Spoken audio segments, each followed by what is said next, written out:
If money was no object, if you could wake up and do what you wanted to do, what would you do today? If it didn't matter what majors made the most money, if you didn't have to worry about the pile of bills sitting on your dorm room desk, if you didn't have to worry about the opinions of your friends and your parents, what would you be doing today? You see, if you don't have a passion for what you do, what's the purpose of waking up? If you wait on your alarm clocks to wake you up every day, what's the purpose? Would you get up?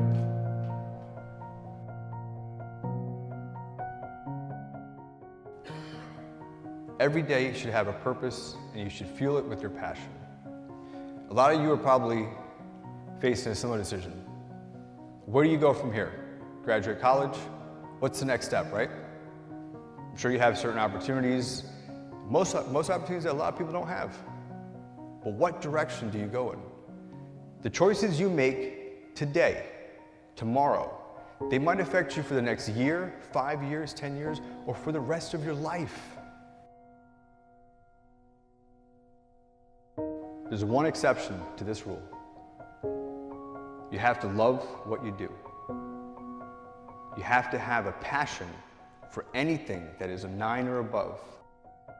Because the time that's required to make that effectively and efficiently, to make the amount of revenue that's going to keep you content, may be the next 10, 15, 20, 30 years of your life.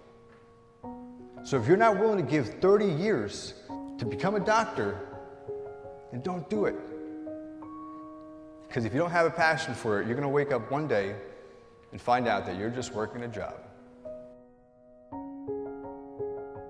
It does not matter where you come from. I have seen people come out of the desert, walk across the desert, being born in the most dire of circumstances. Doesn't matter what your mama did, whether she did or had a PhD or no D. What matters is now, this moment, and your willingness to see this moment for what it is, accept it, forgive the past, take responsibility, and move forward. And if you're sitting around waiting on somebody to save you, to fix you, to even help you, you are wasting your time, because only you have the power to take responsibility to move your life forward. And the sooner you get that, the sooner your life gets into gear. Then you'll really be living a limitless life. You'll be able to do the things that are important. And as Elon Musk said, if something is important enough, you should try, even if the probable outcome is failure. And that's where most people stop. And this is the one that drives me crazy. And this is the thing about really trying to do something with your life. Yes, you might fail. Yes, you might embarrass yourself. You might end up doing a faceplant. You might end up wishing that you hadn't even started. But if it's important enough, even in that moment, you've got to get back up and ask yourself, honestly, where did I fail? What was the skill that I didn't have that was required of this task? And once you stop beating yourself up, once you stop turning inward with a judgment of I'm not good enough, and you start turning inward with the judgment of I don't have good enough skills yet, then you can do something, because you know it's only a matter of time, effort, and focus between who you are today and who you need to become to actually do that thing. So don't worry about whether or not you're going to fail, because the only promise that I can make you is that you will fail. And as long as the only promise that you're willing to make yourself is that you won't stop, ultimately you will get to the top of the mountain. In order to build a business, in order to be the best parent, the best spouse, to do all those things that you know you want to do with your life, with your work, with your dreams, you're going to have to do things that are difficult, uncertain, or scary. See, Nelson Mandela did it. He just did it not knowing if it were right. Mahatma Gandhi just did it not knowing if it were right. Mother Teresa just did it not looking for affirmation or confirmation. Is this right?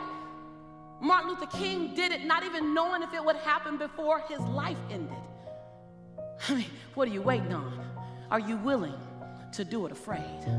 Are you willing to do it knowing that you got so much work to do to get it better, to get it more perfect, but are you willing to do it inside your imperfection? Do you realize that in your imperfection, you're perfect for the job?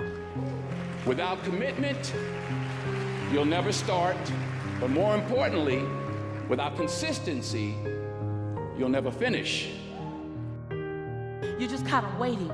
You're waiting to get everything in order. You're waiting so that everything is in you, it's together. You're waiting to not be afraid. You're waiting to have the courage. You're waiting to have all the money. You're waiting to lose weight.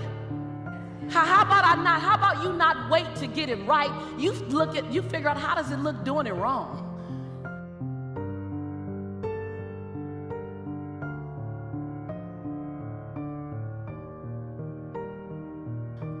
You got to be willing to do it afraid. See, you might be waiting for the fear to stop. Well, I'm afraid, what do? Do it anyway. I'm afraid I don't quite know if I should move. Move anyway. I don't know if I should leap. Leap afraid. And then gather your courage on the way down.